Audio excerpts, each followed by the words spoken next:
If we're connecting deep with our clients, they're friends and they're family to us. We genuinely enjoy them. We have 170 clients.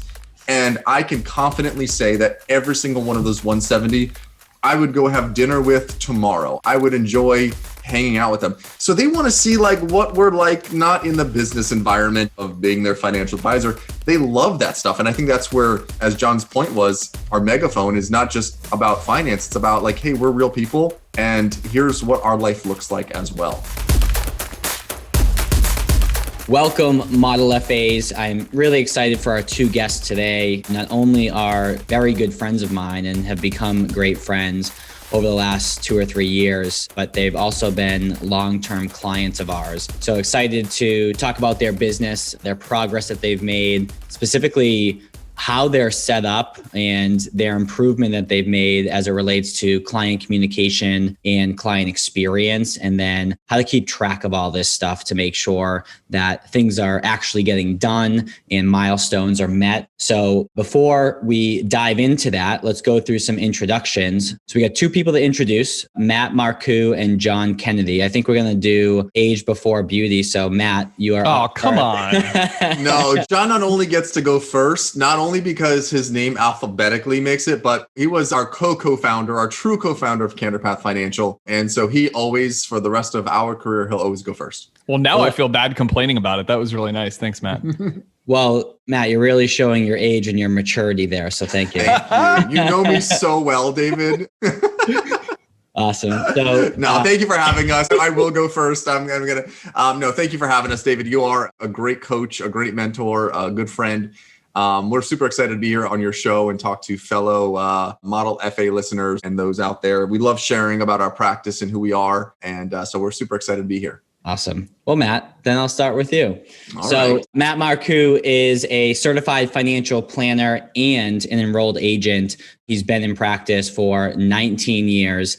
In 2018, he left his previous firm and co-founded CandorPath Financial with John Kennedy, who I'll be introducing here in a second. CandorPath Financial is a fee-based ensemble practice serving clients that are in their accumulation years, as well as retirees and business owners. Matt's specific focus is in the tax planning, investment, and retirement plan side of the business. When not working, Matt can be found on his boat fishing in, is it New Smyrna Beach? Come on. You definitely are You live in Florida now. Come on. No, because he's a Boston guy. I just moved here. Give me a break. So how do I say that? Smyrna. Smyrna? Well, maybe it should be spelled different. New Smyrna Beach with his wife, Lauren, and two sons, Bryce and Rylan. Matt, welcome to the show. Hey, thanks. I appreciate it, man. You got most of that right. So I'm very proud of you, David. Thank you. Awesome. Now, John Kennedy, co-founder of CandorPath, as previously mentioned, and certified financial planner as well. John's passion is driven by a deeply rooted desire to help others. And while pursuing his education at the University of Central Florida, Go Knights, he decided exactly how he was going to align his passion with his profession. Immersing himself in the world of financial planning, John has spent over 12 years motivating others towards their vision for financial success. John and Matt came together to create CandorPath Financial back in 2018, serving clients with an ensemble and team-based approach. And they quickly learned that teamwork and collaboration would be their key to success in serving others. John, welcome. Wow. Well done, David. That was good. Well, I didn't add stuff about my family. Matt and I should have coordinated this a little better for our intro. Yeah, way to have your work-life balance in check, I was going to John. say, one person clearly loves their family. I just didn't want to have to do the whole John and Jackie Kennedy thing. But now that I just said that, we'll have to.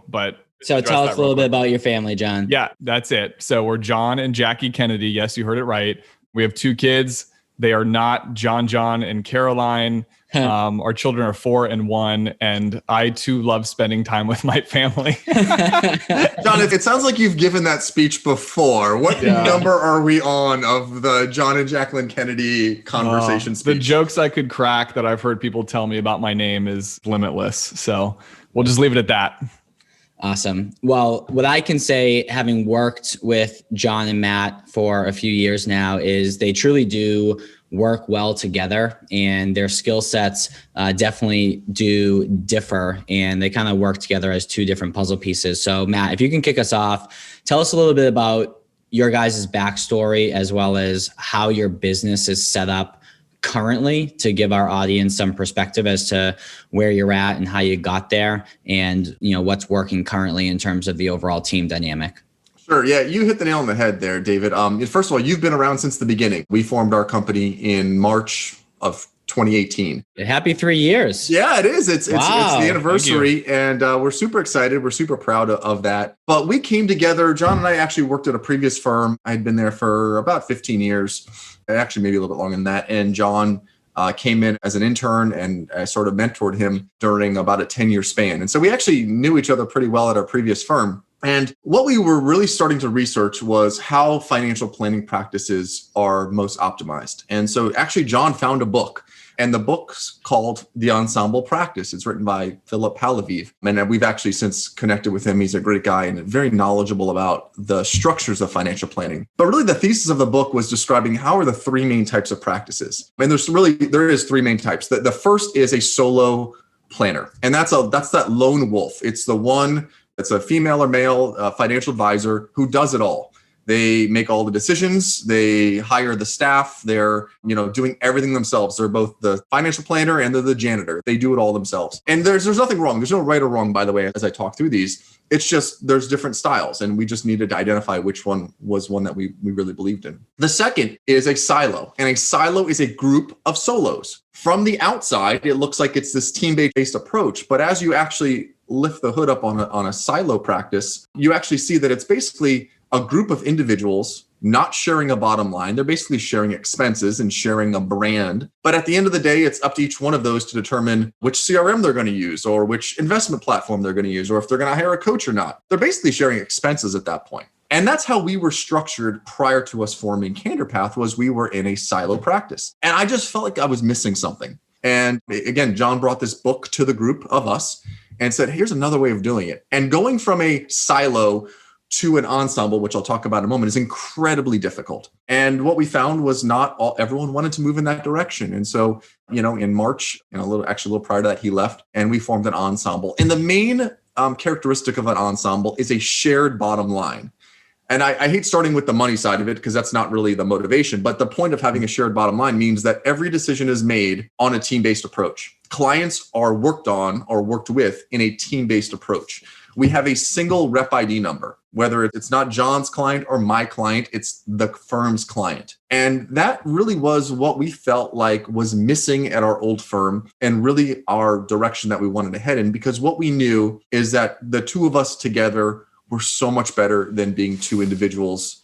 And we have different skill sets and different ways of doing things. The good side to it is now we were a team. The bad side to it is we had to start conforming our practice to each other, right? I was using a different CRM. John was using a different way he was doing notes. Those things needed to be the same if we're going to be a team. I need to be able to insert myself in a client's relationship that John may be working through, and I can't do things differently. Yeah, that was like short-term pain, but I think I would say long-term success. I mean, obviously getting your processes right and working together as a team. So like you had mentioned, the shared bottom line, that's a very tangible, more obvious aspect of an ensemble. But at the end of the day, it's truly like working together to achieve our common goals and to do something greater for ultimately the client. And it's not for everyone, but what I think is unique is we were reading through this book and talking about it. You have to define, if I'll use a different word that we've all heard, like a partnership, right? So find that you can trust and work with somebody. Matt and I just happen to have a great and unique relationship. We've known each other for a long time. That trust has developed. And we do feel like we are a bit, like David called it, puzzle pieces, but we do feel like we fit together in different ways. Like we have different strengths in terms of how we apply not only financial planning for clients, but then also like how we're growing our company, our business. I just wanted to make that note, Matt. I think that's another element to it. Is it might not be for everybody. For us, a partnership or an ensemble approach really truly worked because we felt like our powers combined could help build something even greater than we could do individually. So when you guys join forces, right? Obviously, if you were just continuing to do the same thing that you were doing at the other firm, basically you just have things under one rep code, but like life is the same and your actions are the same. But you started to realize that you did have different skill sets. So John, I'll kick this over to you. Like, what is your role in the firm compared to Matt's role in the firm? And why do you think that that works, or has been working, I should say, so well? Well, we've identified a number of core processes that operate, the lion's share of our business. 80% plus of what we do can be brought down and distilled to 6 core processes, which I'll talk about later. I think marketing is a big element to what I do for the company. I, first of all, enjoy that. David, through working with you, and yes, as much as you don't want us to give you credit, it is going to happen here and there throughout this podcast, but through working with you, I don't think I had ever shot a video to either communicate directly with a client or for social media, no less. And now here we are doing, numerous videos a week, sending client one-on-one videos. I mean, it's just something that we're so assimilated to. And I enjoy doing that. I enjoy brainstorming, coming up with the creative content we're going to do and communicating our message. So I guess I would say marketing client experience is probably one of the main areas that I focus on. Matt, you're focused more operationally, right? Do you want to talk a little bit about that? Yeah, operationally, it's a big thing. I think one of the things, to tack on is that I think first as financial advisors, first thing we have to think about is we're not financial advisors first. We're business owners, right? Without the business, everything else falls apart, right? So I really think part of my role is making sure that we are focused on being a profitable business. That's incredibly important. And the fact that we're able to divide these roles up, that John necessarily doesn't have to worry about that part of it. I can focus on that side of it. So, the inner workings of our business, that integrator role for us is absolutely critical. I gravitate towards taxes, right? So that's an area that John just doesn't have he knows about it. He's a certified financial planner. He's going to be able to talk to anyone about it. He doesn't enjoy that though. And that's something I happen to have an interest in. So again, allowing us to split these off and be able to tackle one thing over the other is for us incredibly important. We did 2 things early on that were definitely helpful. So we took what's called an Enneagram test, which seems to be like all the rage these days for personality assessments. Mm-hmm. And then we did the Model Fa personality assessment. So the Enneagram test, we surprisingly, we both scored really similarly. We were surprised by that. I think we were both challengers and high achievers, if I'm not mistaken, if you recall, Matt. But where I think the Model Fa personality test helped us out was really identifying, okay, so we get our personality traits and we get that we're a little similar in some of those ways, but more so identifying like, what do we enjoy within our business? How do we enjoy working with our clients? And so I'll paraphrase some of that personality test, but Matt, much more the guardian type advisor who loves to be in meetings and working with clients. And not that I don't, but I scored a little bit higher as more of like the visionary, like where's the company going to be in 10 years and how are we going to grow? And so I think those are really helpful if someone were to be considering a partnership or, collaborating in this ensemble approach, like we're talking about, is understanding the other person. Because even as much as we felt like we knew about each other, we took this Enneagram test and we're like, oh, that's an interesting finding, What were some of the challenges that you guys experienced, after you broke off from the other firm, starting the CandorPath in terms of working with one another? Because every time I interact with you guys, it seems like it's, super synergistic and it's going super smooth, but obviously everyone has their behind the scenes challenges that they experience. And I mean, you guys work together. I think you live on the same street, right? So you guys are spending a lot of time together. See a lot of each other. I often joke I have more bank accounts with John than I do with my wife. And it's the truth. I think we have like 9 bank accounts together, right? Running a business with multiple lines just requires that. So no, it's a good point. So what have some of those challenges been like, Matt? I think a lot of it is what I talked about a moment ago. Back being a silo, right? We had the option to do things differently. I took notes differently than John took notes. I used the CRM differently than John. I used my investments were different than John's, and there was no right or wrong. But I think some of the challenges is we had to conform, and I had to conform, and so did John a little bit. So we had to take notes the exact same way. We had to use the same CRM. We had to have the same philosophy when we're dealing with a client. Again, if we're going to be an ensemble and we're going to insert ourselves into these client relationships, I can't come at it from a different angle than John. I can't have a different theory about financial planning than John does. So it wasn't necessarily a challenge, but I needed to make changes in my life, and John did as well. And then besides that was just starting a business, which, as anyone who's listening knows, there's challenges there, right? So, you have a finite amount of capital. You have an unlimited amount of of potential. And how do you balance the two of those? And we really heavily relied on technology. I think the first thing we did is we got a coach. That was almost like step one, was recognizing we don't know everything. We think we do, but we don't. And so, having someone who's a third party can hold us accountable, help us in the areas that we don't have much experience in. So we knew enough to know we don't know everything and we needed a coach. So that helped a lot of it. And then, like I said, technology was a biggie. I talked to someone, David, you sent over to me, as a guy who's starting his business, and it was a solo guy. And so he is answering phones, he's booking meetings, he's running a financial planning practice. And oh, by the way, he's also paying the bills. And I said, listen, you got to rely on technology. Have a virtual receptionist, use a calendar program to schedule your meetings, have a virtual assistant when you have just got so much work, you got to hand it off to somebody. And so some of those challenges for us, we learned the hard way, and some we learned the easy way by hiring a coach who could say to us, hey guys, do this. I was actually going to go a different direction with that, but you do bring up just a good point in general. So back to the whole processes thing, we wanted to be able to have it so that if I'm on vacation, if I'm sick, if I'm down with an illness, Lord knows what, if I'm not available or vice versa, we could plug into that circumstance and talk to the client as if we were that other person. And so making sure that we were doing things exactly the same way as far as how we were taking notes, how we were tracking things for the client. And, we understand that from a client's perspective, they might view Matt or myself as the lead relationship that represents CandorPath. And that's their contact point. That's who they meet with. That's who gives them financial advice. But we've spent the better part of 3 years communicating this messaging of teamwork, so that fast forward to today, clients are actually quite comfortable having a conversation with me in place of Matt if he's not available. And, obviously we can bounce all over the place with this, but we talk about client experience. We think communication is one of the biggest areas that we want to deliver on. And so it is a little stressful when you're on your own. We all know in this industry, there's no such thing as an unplugged vacation, but not being able to get away for a little bit and have that time to check out is not healthy either. So we've tried to create the system where we can do that together and really work together. And that only happened through forcing ourselves, give and take.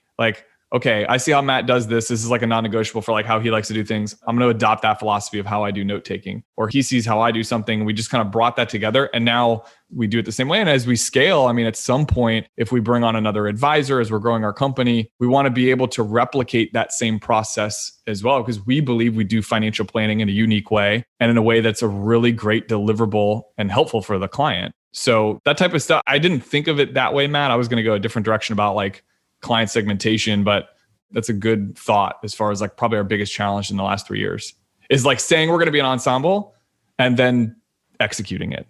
Actually doing it. And I think to piggyback on yours is we don't both have the same expertise and skill sets. And so again, a client is very comfortable with coming to me for a tax question that you might be the lead advisor for. We had to train our clients to do that because that's not a common, you don't want to feel like they're being handed off to somebody and they're not in our situation. We're two equals who just have different skill sets.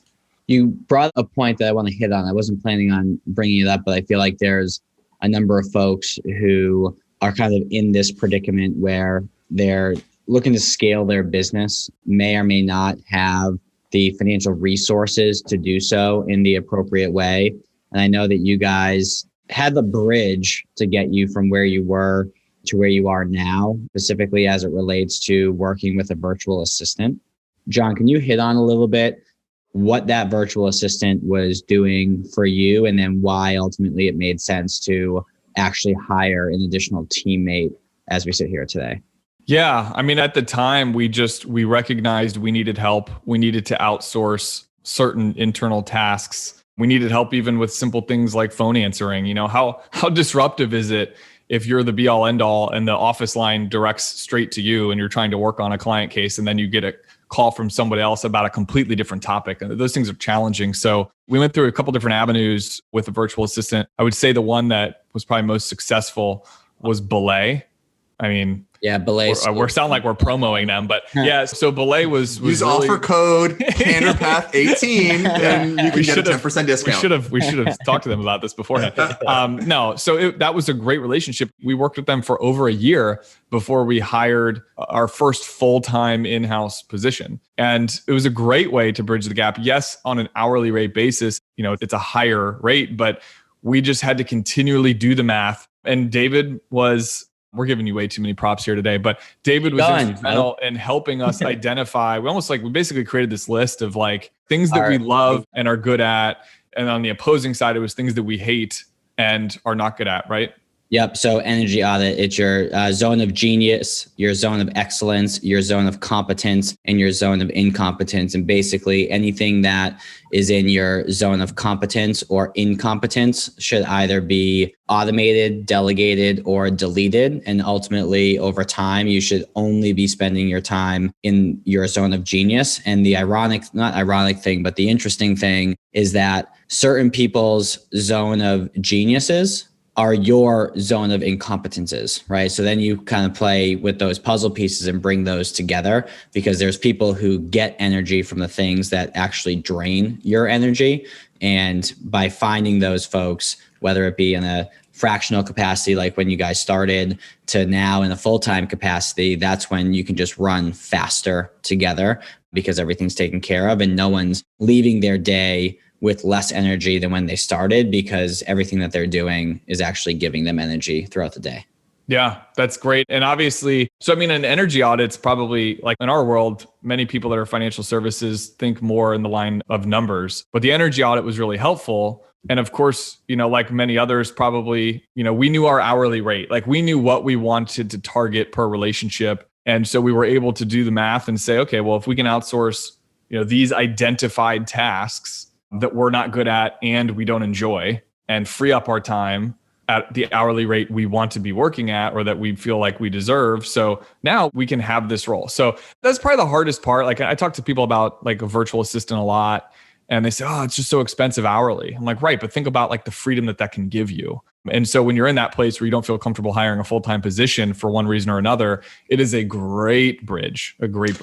And also, assuming you're a new business owner, or assuming that you have a finite amount of capital, yes, hourly rate is high, but you're not paying benefits. You could turn that off in 30 days time. There's, you don't have that employee-employer relationship, which as a small business owner makes you completely flexible. And yes, you're not giving this person the keys to the kingdom, right? They're not running the business. But again, as John said, offloading those tasks that drain you. Oftentimes, if you look at those tasks, there are things that anyone can do. That's why it is draining you. It doesn't require your specialty to do those things. And so for us, it was a no-brainer to do it. And it's not a long-term solution, I don't think. For us, it was gave us 1 year to build capital. It gave us 1 year to figure out what do we like and what do we not like. Then it opened up the door for our first hire when we knew exactly what we were looking for. And when that person came along, which Megan came along, she was the one for us. And we knew, hey, we can now terminate the virtual assistant program and bring that internal. And we still outsource a number of things, but for us now, we have an incredible team member who we've basically vetted for a year and knew exactly what we needed when that person came along. I think the greatest tangible benefit of doing all that was there was a disproportionate increase in client satisfaction and communication, which we quantified by doing these interactive client surveys with clients. But to be able for somebody to call in, even if we were busy, they got a warm, friendly voice on the other line. They talked to somebody that cared about their concerns, that made sure that we got the message that got back to them, or they were able to handle an internal task so that the task got done faster than we could have done it because our checklist for the day was overwhelming. That's the greatest thing I noticed. Wouldn't you say, Matt? Just as far as feedback we've gotten from clients is how they viewed us on our communication. I think too, when people struggle with, quite frankly, the cost of anything that's going to give them leverage is not necessarily knowing what they're going to do with that freed up time, right? And afraid that they may just use that to take a breather as opposed to doing more marketing and doing more business development. But marketing and business development, quite frankly, are catch-all phrases, and you can be doing so many different activities during that freed up time that if you don't know exactly what it is that you're going to be doing. You're going to view hiring someone as a cost more so than an investment to leverage your time. So I think that in order to comfortably hire someone, regardless of the cost, you need to really know what it is that you want to do with that freed up time so that you're actually maximizing the new time that you've just found. I remember early on with you, you were talking about as we were in our coaching sessions and you're like, okay, you're going to free up your time so that you can go do this. And what's so unique about our relationship with you, David, is that we both have families, right? And right now you're still in the process of looking for your one and building a family, but let's call it what it is. You're a single dude living in Florida, in Tampa. And so life, baby. I know. So you came from it as like, okay, you freed up time. Now go work hard. And John and I both said, we freed up time. We want to spend time with our families and actually do less. And that's exactly what we did. What a contrarian. It wasn't a right or wrong, but your perspective was. Just so everyone knows, I pushed back on this quite a bit. You did. You did, yeah. And you were like, oh my gosh, you freed up time. So now you can shoot all this content and videos. And we're like, yeah, no, we freed up this time. We're going to go hang with the family and take more vacations. And that's what was important to us. But it was so fun to have that conversation because it is so easy to become complacent.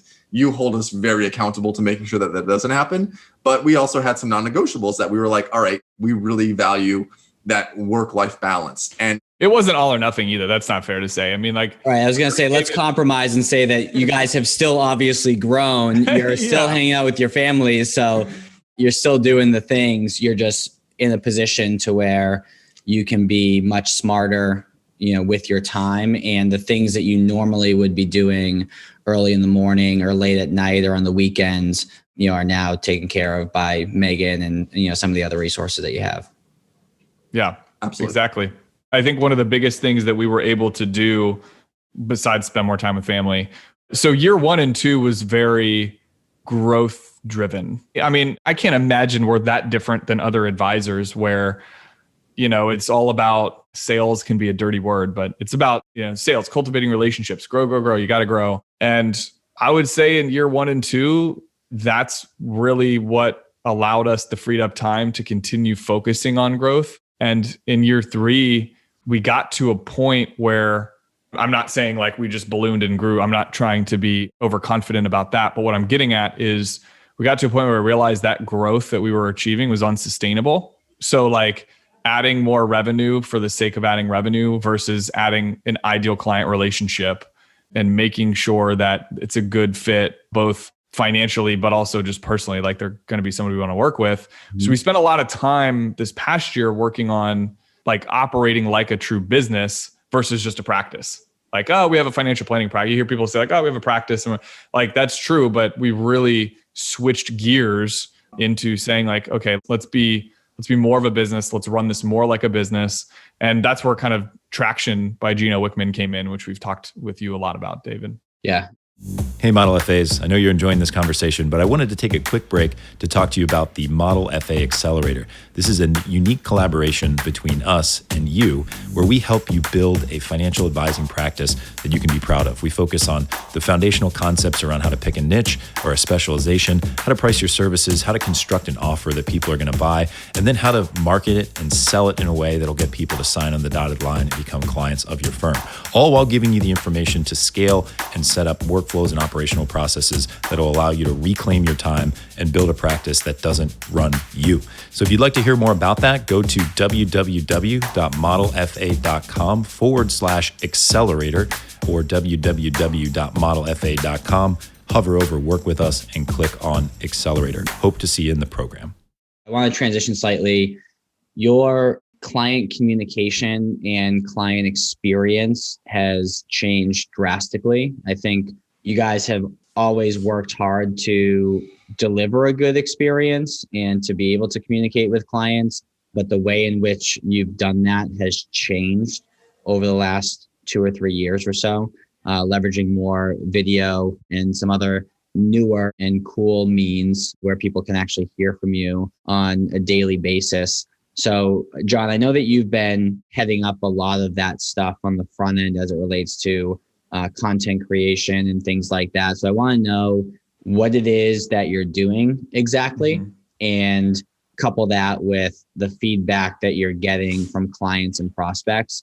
And, Matt and I will jump in along the way. Sure. Early on when we started this all, I think the idea was, grow and add clients, but it quickly shifted to realizing, oh, wow, using social media as a means for communication to reach our existing clients is really what we're trying to do. Paraphrase something that Matt said along the way, and he's said it numerous times when we have discussions internally about stuff like this, but it's more expensive to gain a new client than it is to retain an existing client. And as we tried to come up with ways to think about how to improve client experience, we said, well, let's try to be everywhere our clients are. So if they're on LinkedIn, if they're on Instagram, if they're on Facebook, Twitter, they use their daily Alexa skill to get news briefings, flash briefings from Alexa. We wanted to be there and be able to communicate. And so much so in the way now, I think like two things happen. So obviously a lot of our clients are on Facebook. I think that's not news that, an older demographic, like a retiree demographic, they all, everyone has a Facebook account in that age group. And so, we've connected with a lot of our clients personally. We invite them to our CandorPath Financial Facebook page. And that's where we have a lot of stuff, whether it's an audio snippet, a video of one of us talking. It could be timely, like relevant market updates, or it could just simply be like financial discipline and retirement talk. But they feel like they hear from us more than an actual personal reach out. So we're able to leverage, using Facebook as an example, as a megaphone to reach our clients, stay in front of them, and communicate our message. And not everybody does things the same way. Like we have an email campaign just like everybody else, but not everybody checks their email. And so we genuinely have some clients get their updates from us from Facebook, and they've told us that, and we're totally okay with that because that's where they like to hear from us. So what was interesting is just how much connectivity we were having with clients through that. So it was just funny now, with Facebook and all the metrics you can see, our tax update video is the least amount of view. John brought his daughter into our office yesterday and they took just cute pictures. He's a beautiful young daughter. Ella's just so adorable. So they took pictures. I mean, that's what our clients actually care about seeing. And, we'll put the tax video out and the market update video. No one that's boring to us. Okay. And we actually like this. Our clients love the personal stuff. Again, if we're connecting deep with our clients, they're friends and they're family to us. We genuinely enjoy them. We have 170 clients. And I can confidently say that every single one of those 170, I would go have dinner with tomorrow. I would enjoy hanging out with them. So they want to see what we're like, not in the business environment of being their financial advisor. They love that stuff. And I think that's where, as John's point was, our megaphone is not just about finance. It's about hey, we're real people. And here's what our life looks like as well. That's a great point. I mean, every client asks hey, how's your family doing? How's Ella and Hudson? Or the conversation comes up. And so now they see it. They get to follow along whether it's subconscious or passive or whatever, they get to see some of these updates. And you're right, Matt, they do love it. I think the other element to this is, going back to a prospect that might call us or reach out. As David has said before, what's the first thing you do when you're going to research a company you're going to do work with or a person you're going to do work with? You socially stalk them. And that happens. So we realize that, when we first started doing videos, man, you guys know, we get 2 likes and it was Matt's mom and my mom. And that's grown a little bit. It's still not like we're getting thousands of hits on videos and thousands of likes on videos. Even your wives didn't like it. They were like, what are these guys doing?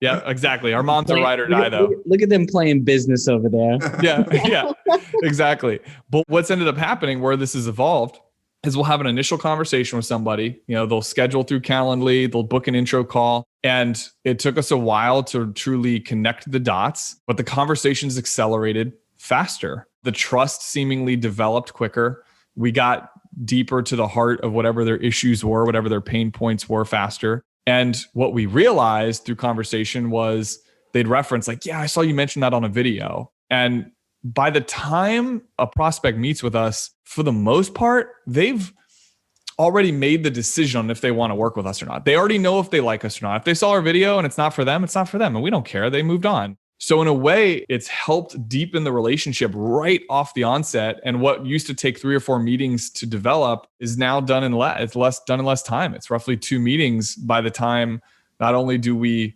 mutually agree, both the client and us, to move forward and work together. But we're already like helping them execute on decisions by 2 meetings in. So it accelerates a lot faster too. And that was a part that we just couldn't grasp, was them seeing our office, them seeing how we communicate, our style, all of it. They get a window into that by following us. And I just think it's been so critical. So give me some insight in terms of topically what your content covers, right? So oftentimes when advisors, think about doing content, right? They think about the tax videos, they think about Roth conversions, right? They think about, a video on stock option planning. And I think it's certainly important to put yourself out there and hold yourself out there, I should say, as an expert in your field. So people know that A, they know what you do, and B, they know that you're competent.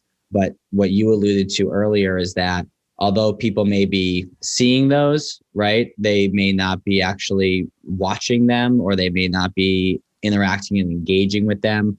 However, on the personal side of things, I've seen things that you posted ranging from personal development to, pictures of the family and things like that, to Fortune Cookie Fridays, which I want you to hit on for sure. So give us some examples as to the types of content that you've done and the feedback that you've received from certain formats of content and topics of content.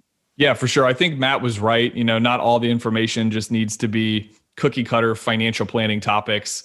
That would grow stale pretty quick. We pepper that in because those things are important too. And even then we try to make those very relatable and interesting. 4 months ago, my house flooded and was like destroyed on the inside. And so we did a video series. You got to move to the top of the hill where Matt is. Yeah, exactly. I know. Exactly. The water flows down from here, buddy. We did this whole video series. Right. Okay. How boring is homeowners insurance? Yeah. So we did a whole video series on homeowners insurance and really important aspects to look at. I filmed it in this construction zone in my house. And I think that resonated with people because they were like, whoa, that could happen. That could definitely, it happened to John and his wife. And so we do try to make it more relatable and a little more fun, but that wasn't fun actually at all. That was a pretty traumatic. Matt's pipe actually burst and then it flowed down to your head. Yeah, sorry, exactly. We did it all just for a video, but sharing more stuff with the kids. I love the personal development stuff. That obviously speaks well to me. One video series we did was on this book called The Dream Manager. And it was all about, as business owners within your community of folks. So that could be your employees, that could be your senior leadership team, all the things that you want to be thinking about and doing to help build other people up. And it's very personal development. I think that motivational stuff is sometimes important because we can get bored when it comes to focusing just on money and just on personal finances. So the discipline stuff, that's all huge. So we try to pepper it in, and we have it all, we have a content calendar where we schedule all that stuff out. And then we recycle and recreate content. So we'll say the same message, but we'll slightly alter it for Twitter or for LinkedIn, depending on, the audience that's going to be viewing that message. I think what you were alluding to with the Fortune Cookie Friday is we have an Alexa skill. So when you say, Alexa, play my flash briefing, I was hoping it was going to go off in the background of one else. So when you say that, it'll play, whatever you have preloaded as your flash briefing. So, maybe it might be news, local weather, whatever, but we have CandorPath 365, which is our Alexa skill. And we are now voluntarily by the client because they opted into it, accepted the link, found us, followed it, whatever. You even send some of these Alexas out to clients to make it easier for them, right? We do. Yeah, we do. We recap them sometimes. It just all kind of depends, but we reshare the information so people know where to find it. But it's such an easy way to hear 30, 60, 90 seconds from Matt or I, depending on what day it is, on particular topics that are relevant. So we try to keep it short and concise. The idea for me, how I listen to it, it's like when I'm making my cup of coffee in the morning and I'm making breakfast for the kids or whatever, and I have that playing in the kitchen. So the concept, do you guys remember when 10 years ago, there were benchmarks? I remember going to practice management seminars and touch points twice a month with clients. You want to touch clients 24 times a year. And if you could make that 365 days, you would. But if you asked a client hey, is it cool if I email you or call you 365 days a year? They're going to be so bored with that 5 days in. This is just such a short snippet that they welcomed and invited into their home. And when we did it, we said, man, we don't care if 5 clients do this, because that's 5 more people that hear us every single day. And sometimes numerous times a day. If, my best case scenario, like my dream scenario, is they listen to their Alexa skill and Matt's voice is playing in the background and they're scrolling on their phone and they like hit a video of me talking and they're just like CandorPath everywhere. But that's kind of what we're trying to create. And that's what we talk about, client experience and communication. That's part of it. I didn't physically call the client that day, but they still heard from me, right? That's so fun to me. And that challenge of seeing it grow from, I would say we're actively at 15 to 18 clients that consume it. We work with 161 clients. So as a percentage of our client base, is it a lot? No. You could look at that and say, is it even worth it? But to us, it 100% is, because A, it's easy to do. We know how to do it now. And B, for those people that hear us daily, wow, what a great way to stay in touch with somebody. Tell me about Fortune Cookie Friday. Okay. Yeah. So every Friday we have, Matt will be with one of his boys, or I'll have our kids with it. But it's just like a fun little, mine are more personal development. Matt, yours are kind of too, but it's just fun. Like we have the kids on the audio skill and they'll share a little something they learned in school, and then we'll talk to that a little bit. And it's just a fun way to change it up and, have clients get to hear from our kids. Love it. Yeah. So it seems like you guys have a lot going on, right? You guys got families, obviously your business. I know that there's tax focus to your business as well. So you're probably listening to this, in the springtime now, but recorded here on, March 4th. So you guys got that. You guys got your content. You guys got the fact that you're running the actual business. You guys got the fact that you're managing Megan. Quite frankly, maybe Megan's managing you guys. Very much so. A little bit of both. Yeah. We desperately needed the female voice. We're 2 dudes, right? And so we really needed that female, like the traits and skills that oftentimes come, I'm not generalizing, but she's just been such a great addition to our team and really helps balance us from making sometimes what is a silly decision. For her, she's very grounded and she's like, no, like what we should probably do it this way. And we go, yeah, you're right. That's a much better idea.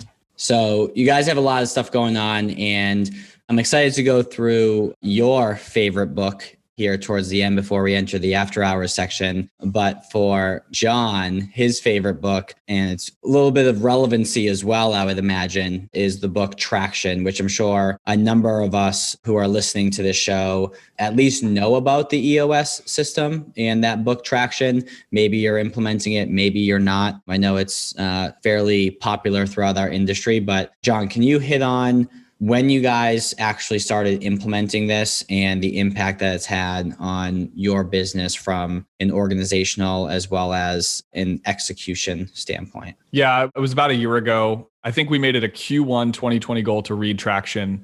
And it was great timing, honestly. Can you give a quick plug? Who is the original person who introduced the book Traction? I'd be happy to. Yes. Jason Mirabella. Separate conversation I was having with him. Like this was like probably 2 years prior. Yeah. And he said, you really should read this book. I had it sitting on my desk for a solid year and a half. And then someone else told me about it. I'm like, okay, it's gaining traction, pun intended. But I kept hearing about it. And so I said, Matt, let's do this. Let's make this a quarterly goal. We did. The pandemic hit. And honestly, we just went into client communication mode, but it was for us such a great thing to be grounded in, of focusing on how do we build our internal structures to be better. All the process stuff that Matt talked about early on in this podcast, Traction kind of hit on that for us. Mm-hmm. So keeping us accountable to our goals, if I go back to like the whole Ensemble thing real quick, it really helped us create like a shared vision for the company. So in the book, and some people might not like it because you have homework every time you read a chapter, which I always hate about a book, but we really committed to this one. And throughout the book, there's this thing called the Vision Traction Organizer. And it forced us to create our goals, what we felt like the company was going to look like. And then Matt and I came together and we weren't so surprised to see that ultimately it was the same goal, but how we were arriving there was different. And so that's that give and take where we kind of came up with what that shared vision is for the company. So we really operate. Now there's so many tools from it, whether it's your weekly scorecard, they call it a level 10 weekly meeting, your quarterly rocks meeting. We operate it as much to a T as we possibly can.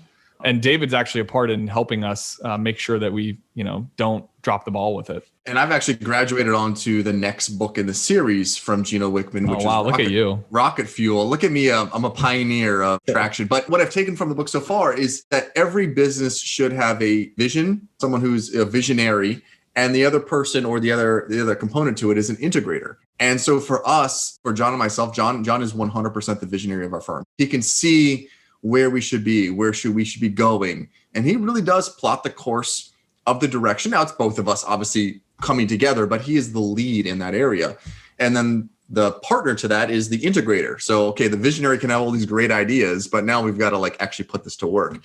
And that's sort of the role that I've taken. So I've talked about this book with a business group that I'm in, and the business group is a great group of guys, but a lot of them are solo entrepreneurs. And so as I hear them talk about their struggles and their weaknesses, and I'm like, man, don't you have an integrator to help fix those things? And they just don't. It really is difficult. But the next book in the series just is so great in shaping the different roles within the firm. And then, not conforming 100% to that, but to say, all right, John's going to be the visionary. I'm going to be the integrator. Here's where I need to be in assisting him. And here's where he needs to be doing in order to fill that role, and working together from there. So for us, it's fit in really, really well with our practice. Well, we got a month left for Q1, so maybe I'll make it a goal to finish that book with you, because I haven't started that one yet. Well, I just went on Amazon and bought it because I hadn't read it yet. So let's finish it before our dinner. I think that's on April 9th. Sounds good to me. That sounds great, man. What are some of the things that you're working towards or tracking, through the traction and EOS method?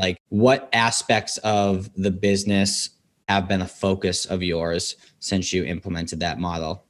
I think for us, we had a couple of very important metrics that we wanted to look at. I think some of the obvious ones were trailing 12-month revenue. How much money is in our bank accounts? Those are things that if you're operating as an ensemble, I might assume, hey, John's handling the finance side. I don't need to look at that. And what we find is that if you make that assumption, sometimes no one's looking at it. So for us, tracking some of those numbers are always critical. I think that for us, and I'll speak on John's behalf and you jump in, John, but I think the number one thing that we got from is identifying what an ideal client looks like from a revenue standpoint, right? The ideal client needs to have a good personality, needs to be a nice person, needs to fit with our personality. But we've actually been able to identify what is the number we need in order to continue growing our business. And what's that minimum number? And for us, it is a black and white, for the most part, a black and white number that we know, here's what we need from a revenue standpoint to continue to grow. John, maybe you can elaborate on that more. Yeah, I'll just back up for a quick second. So your scorecard is meant to represent the sheet that you update weekly. So for us, it's every Monday we go in, we update this, and we have assigned tasks. Megan knows what she's responsible for updating, Matt for him, and myself. And it's meant to represent 5 to 15 numbers that represent the pulse of your company. And it doesn't have to be all financial driven. I do think the biggest element for us is we dug deep, did this client segmentation. And through this, we know our average per client revenue. We can identify very easily our top 20% clients, how our baseline fee and where we want to be charging is moving upwards as this is all growing. So it does go back to this whole idea of not adding a client just for the sake of more revenue, but adding a client that is a meaningful relationship that fits that ideal. This helped us create that ideal client. But we also do some very, sales oriented things. So we track the number of leads and referrals that come in. And it's almost like this, it just moves down the line, but it's, how many leads and referrals came in that week, how many intro calls were booked that week, how many clients onboarded that week, what's the revenue of those clients that onboarded that week. And the reason for that is to create what we had hoped, and it's starting to really materialize, is to show us a trend of, for every 10 clients referred, X will come on board. And that's an interesting, so there's tons of different ways to dice up the statistics, but, other than just going based on feel, which is how most professionals do it as they're in sales and growth mode, this really gives you just a pulse on what's happening within the business. But I'll agree with Matt. The client segmentation part was and is the biggest one for us.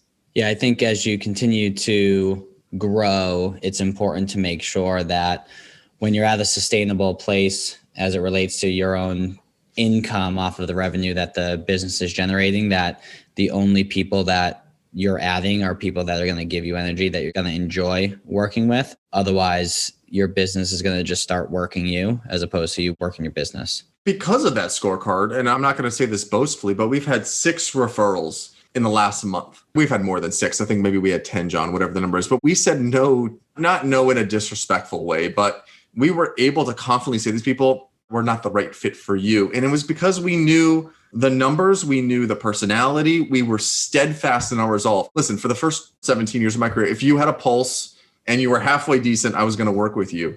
And that really has changed. And it's a byproduct of us knowing our business so well and being at a place now where we could confidently say, we know what the ideal client looks like. And we have no problem saying, if you're not the ideal client, there's an advisor out there for you. We are just not it. And I've never been in that position. And it hasn't been until the last really year of this that we're able to both look at each other and say, this is a good fit, or absolutely, this is not a good fit, and not even think twice about saying no. So that's been a real interesting aspect of this whole traction. It's hard for me too, for somebody who's like, early on in your career, I mean, you're just so like relationship development oriented, sales oriented, whatever, that it's like a weird exercise to ever think that you wouldn't work with somebody. But even just in these last couple months, we've had a couple situations where the personality is they just weren't a right fit. Frankly, they just weren't nice people to work with. And you could tell that within the first 30 seconds of the conversation with them. I mean, you guys know, like, you know, the type of personality. And so that's a weird transition to be able to confidently say, I'm sorry, but I don't think it's going to work out. And, you know, we say it in a more professional way, but whereas in years past, you'd kind of, you know, grit down and say, all right, I'll do this, even though you knew in your heart of hearts that it wasn't a good relationship from the onset. So it's been an interesting transition, but the scorecard has allowed us to confidently say, hey, we know the numbers, and it allows us to make that decision more confidently, I think.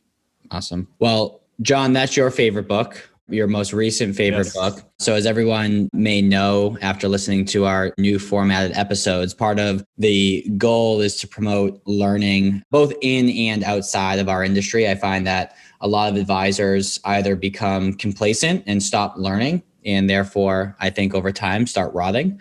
You're either green and growing or ripe and rotting. Or if they are learning, they tend to stay within the confines of our industry. So definitely want to be able to promote learning outside of our industry, because there's a lot of good ideas that other types of companies are doing. For Matt's favorite book, I'm sure we've all read this at some point in our lives, or if you're a parent, maybe read it to your kids. So I don't know. And I can see Matt's face. He's like, oh crap, I forget what I put in here. I did this so long ago. I don't recall. It was something silly probably. So Matt's favorite book apparently is One Fish, Two Fish, My goodness. Red Fish. Such a good book.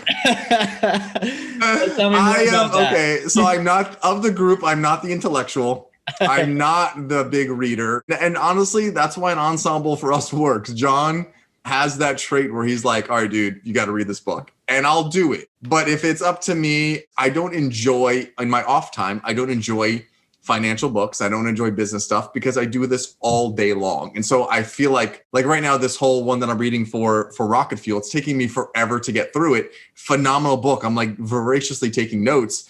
But it's a struggle because I enjoy it for 5 minutes and then I'm like, okay, like, is there anything else out there? So yeah, I did that a little bit tongue in cheek there, guy, but it's just not my strength is that side of it. And that's really where I count on John to say, all right, dude, you got to read this book, take this one serious and go for it. I'll do it with kicking and screaming, as David very well knows. All right, but meanwhile, Matt's over here like, hey, John, you should really read Green Eggs and Ham. It's a great book. I don't know if you've ever heard of it. Actually, it's not the right time to be talking about Dr. Seuss, is it? Looks like there's some issues happening right now there. So, but no, at the end of the day, I enjoy reading books to my boys and I'm way into the series that they're into, which is awesome. I really enjoy reading to them at night. So, well, Dr. Seuss is okay here. Listen, I'm good with it, but yeah. Actually, because we're recording this in March, on March 17th, speaking of green eggs and ham, grab that food coloring mat and make some green eggs and ham for the kids. I definitely will. Yes. I'm the only one that's Irish in this group, I think, right? Yeah. David, you got a little bit Irish in you? I got a little bit of everything. Okay, there we go. All right. I'm a mutt. I like it. So, nice. Well, awesome. So before we head into the after hours section of the podcast, John and Matt, if people want to connect with you, what's the best place to do so? And obviously all this is going to be in the show notes as well. Yeah, I mean, so I think our Facebook page is a great spot to just go check out, any social media stuff that we do, and you can message us on there. So it's just facebook.com/CandorPath, CandorPath, or just email us, John, JOHN at CandorPath.com, Matt at CandorPath.com. Yeah, we've talked to a bunch of Model FA guys or people who are interested in maybe hiring Model FA and not just being a spokesman for it, but really trying to let them know what our experience has been with your organization, David, which again has evolved. It was very different 3 years ago than it is today. And that's good. You guys worked with us and involved with us and have so many offerings that for us, if we need resource, we know it's there. And that's for us has been incredible because we've never had that before. Yeah, I think from our point of view, community is the word that I would come up with. So obviously it's great, that David, we get to meet with you as you act as our personal coach, or, somebody that we can kind of lean on and brainstorm ideas with and get perspective from. But I think the community is great within Model FA. Just have a better understanding. I mean, sometimes you feel like you're on an island in this industry. Like, are we doing this right, or are we way off base? So right. It's great to have other people to brainstorm that stuff with. For sure. I mean, I think we have, such a good relationship. I mean, you guys are the reason why I decided to move from Boston to Florida. So I thought it was Tom Brady. Hold on. You told us it was Tom Brady, that you're following him wherever he goes. I did just re-up on the season ticket for this upcoming season. So we'll see if we're actually able to go this year. I was only able to go to a couple games with the limited capacity. So we shall see. Mm-hmm. We shall see. Well, thank you guys so much for joining. I appreciate it. It was a pleasure. And for those of you who stuck around, feel free to continue to stick around for the after hours section. And as we've been doing, we do have 2 asks at the end of every episode. One is if you found value in this episode, which I think most of you, if not all of you, probably did, share it with a friend in the industry or even outside the industry if you think they're going to find it helpful. And so go ahead, share that. And then also, if you go and leave us a review, that would definitely help us as it relates to ranking, which then means more people will be able to get value from these episodes. And if you take a screenshot of that review and shoot me a text to 978-228-2338, again, 978-228-2338. Send that to me in the text. You'll get an automatic reply for you to enter in your information. That way you get saved in my phone. And then beyond that automated reply, you're texting with me back and forth so we can build a relationship from afar and answer any questions. But at the very least, for sending that review and mentioning John and Matt in your text, I will then figure out how many people did the review and pull a name out of the hat. And we will give access to our accelerator course to you for free. So that's what you could potentially win by going ahead and leaving us a review and letting us know your thoughts. So appreciate everyone's time. John and Matt, thanks again. And for those who want to stick around for more candid session, stick around for the after hours.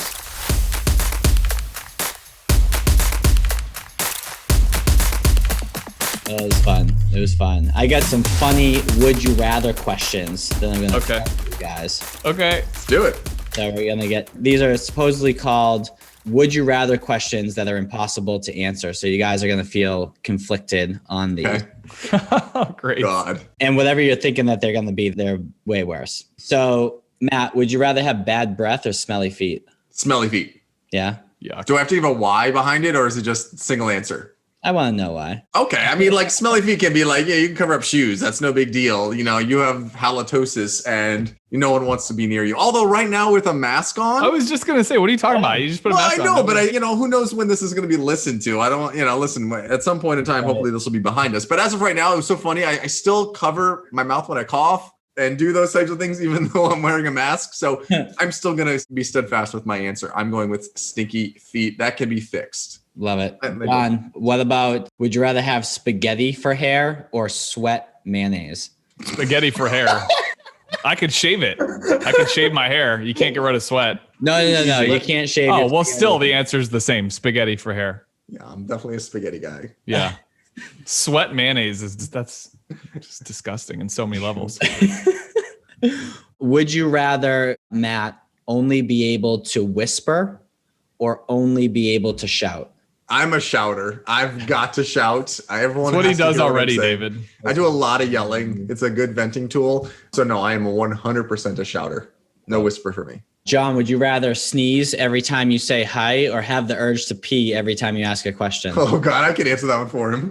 Go ahead, answer for me. Answer for me. John is a big peer. I'm going to go with the peeing answer because I attempt to drink a gallon of water a day. And so that's like pretty much normal for me that I pee. By the way, if you're listening to this, and I don't care if you're a health expert, do not drink a gallon of water a day. You will be peeing all day long. Your productivity goes to zero. Yeah, I did that once. And you're outnumbered. David agrees with me. Whoever's listening, don't listen to Matt, what he just said. Yeah, 2-1.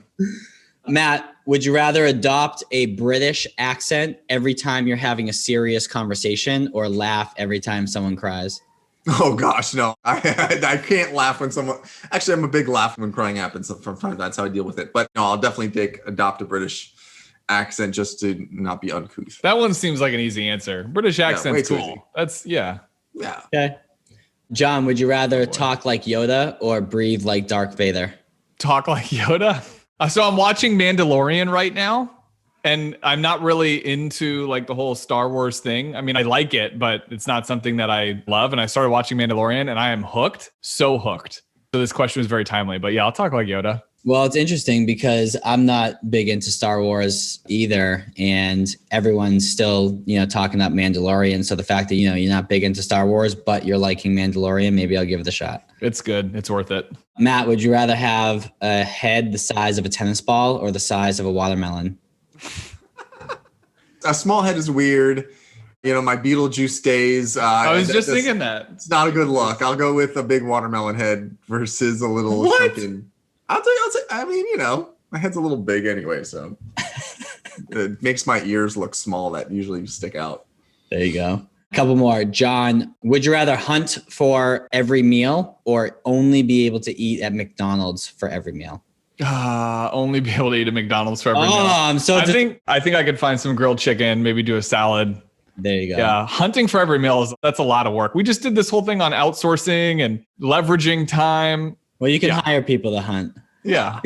And finally, Matt, would you rather be in a fight club? Yes. I don't even know what the other thing is. I definitely want to be in a fight club. Well, based on the other thing, you're definitely going to pick it because would you rather be in a fight club that meets once a month or a book club that meets every day? Hell no.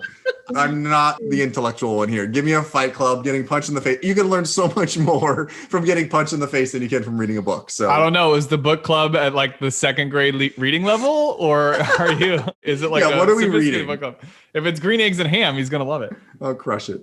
And actually, I think I started with Matt. So John, last one. Would you rather have to wear a bib every time you go out to eat or drink from a sippy cup every time you're at the bar? I would wear a bib. I would definitely wear a bib. I think it would keep people away from me too. They'd be like, this guy's so strange. I think the sippy cup is worse than the bib. Yeah, I do have a sippy cup everywhere I go. I'm always drinking my water bottle and it's the sippy one. But I think you specifically said drinking at the bar. Did I hear that right? Yeah. And so the idea of drinking like an old fashioned through a sippy cup sounds not desirable. Whereas wearing a bib, I can do. Who hasn't put their napkin in their shirt so they don't get it messy? I'm a very messy eater. So apparently you've done that. Maybe if I'm at like a lobster bake or something, but not when I'm eating John's spaghetti hair. Well, we're actually having dinner together soon, so you'll see my bib on there at that. Love it. We're going to do all these things at that dinner. I'm going to have a sippy cup for my bourbon. Let's do it. Awesome. Well, for thanks, those man. of you Thanks for having us. Yeah, of course. Thanks for being a part of the show. And for everyone who stuck around for the after hours, hopefully you had some fun with some of our stupid questions and answers. And John and Matt, thanks for joining. Thanks, David. Buddy. All right, take care.